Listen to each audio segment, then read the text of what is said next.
Welcome. Today, we're not really talking about feelings, we're talking about mechanics. We're going to deconstruct the technical process of psychological manipulation, basically arming you with a defensive playbook that's built on understanding the opponent's strategy. Okay, let's just dive right into this. The first, and honestly the most critical concept to grasp, is that manipulation isn't random. It isn't just bad luck. It's a calculated process of signal detection. So the question isn't whether you're a good person, but what frequency your actions are broadcasting. And here's how that process actually works. You have individuals who score high on what psychologists call the dark triad scale. That's the combination of narcissism, Machiavellianism, and psychopathy. And these people, they're essentially expert scanners.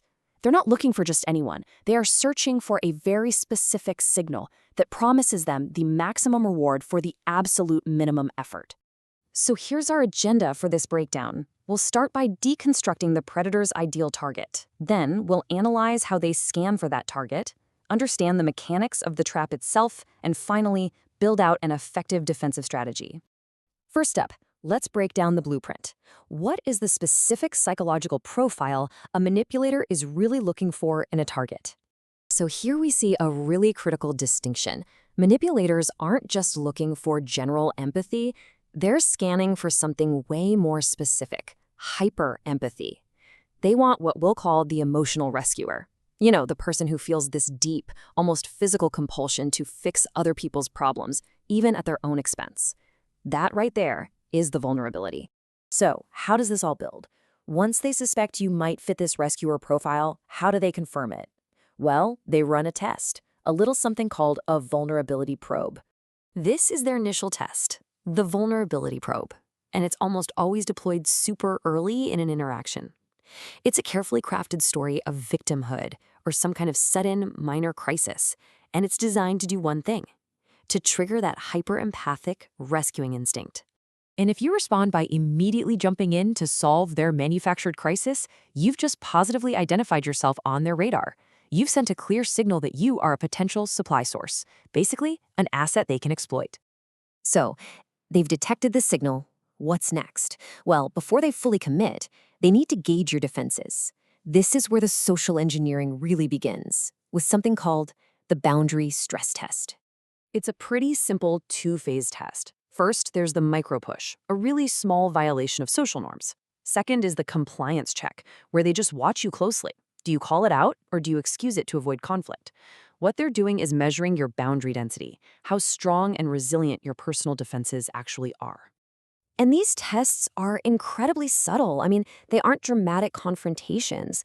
They're the small, everyday annoyances that we're often conditioned to just ignore.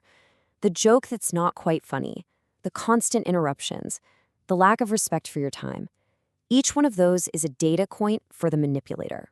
So the crucial point is this: your lack of response isn't seen as you being polite or easygoing. Oh no, it's interpreted as a green light. You've just signaled that your security system is offline and that they have clearance to proceed to a much, much larger breach. Now we get to the core mechanic of the trap, and it's brutally effective because it's biological. It's called intermittent reinforcement, and it's one of the most powerful psychological hooks known to science. It's a three-stage process. First, idealization. They flood your brain with validation, affection, and praise. And this creates a huge dopamine rush. It feels amazing. Then, just as suddenly, devaluation. The reward is just withdrawn for no clear reason. They become distant, critical. Your brain, now deprived of its dopamine source, enters the third stage, obsession. You become fixated on figuring out what you did wrong to get that feeling back. And that's the reality of the situation. It's not a relationship based on mutual respect anymore. It's an addiction. The unpredictability of the reward, that intermittent reinforcement, it's the exact same mechanism that hooks gamblers to slot machines. So why do people stay? Well, it's called cognitive dissonance. The brain cannot easily hold two completely contradictory ideas at once. And to resolve that intense discomfort, the target often discards the operational reality, this person is hurting me, and just clings to the initial social mask, this person is kind. They actually start to believe they are the problem. So how do you defuse this system? How do you break the cycle? You have to execute a very conscious, strategic shift in your own operating system. You've got to transition from being a hyper-empath to what we'll call a protective realist. Here is your 3-step defensive playbook. 1. Detach. Stop trying to fix them or win the game. The only winning move is to walk away from the table. 2. Harden your boundaries. You have to treat those micro pushes as red alerts. A small disrespect forfeits their access to you, period. And 3. Audit their stories, put a 90-day observation period on anyone who leads with a crisis. Empathy is a gift that has to be earned through consistent, trustworthy actions, not just demanded by words. Ultimately, the key takeaway here is that your most effective defense is analytical knowledge. See, emotion is the battlefield they choose. Logic and an understanding of their mechanics, that's the shield that makes you immune. So I'll leave you with this question.